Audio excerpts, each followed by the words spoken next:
Ассалаумағалейкум қазақ елі. Алдым осы сенбіде күн минус 18-19-ға түседі деп көрсетіп тұр. Тынбай жаңбыр жауып жатыр.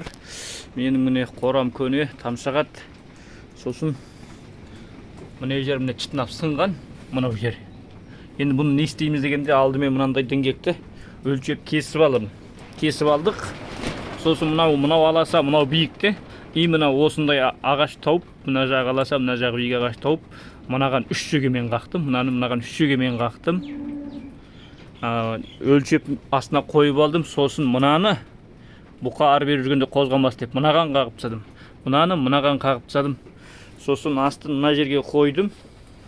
Бұл бұқа ары бері өткенде үйкеніп, бұны ары бері тайдырып жібермесін деп астына мынандай жұқа 1,5 сантиметрлік ағаштарды кесіп алып, 4 жағына қағып қойдым. Мынаны ары бері қозғамайды. Оның үстіне төбеде салмақ бар деген сөз. Көреміз нәтижесін. Мынаған пока бұқа кірген жоқ. Қораның ішін көрсетсем бәрі ренжиді. Андай екен, мындай екен деп просто бұның үйренуге тиісті жерлерін қазақи амалмен амалдауға болатын, бір жылға шыдап беретін дәлелдегім келді. Мына салапан жан жағы бірақ білесіздер, одан ешқандай суық жел кіреді деп ойламаймын. Жел соғып тұр қазір, көріп тұрсыздар.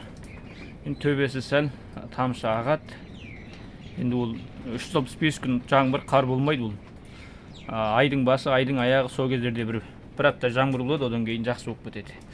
Оған мал шыдастық береді. Фазенда да, далада да жүрген малдар, оған қарағанда мынау жап-жарық, жып-жылы, алдында 2 уақыт жемімен оған өгейсімейді. Рахмет.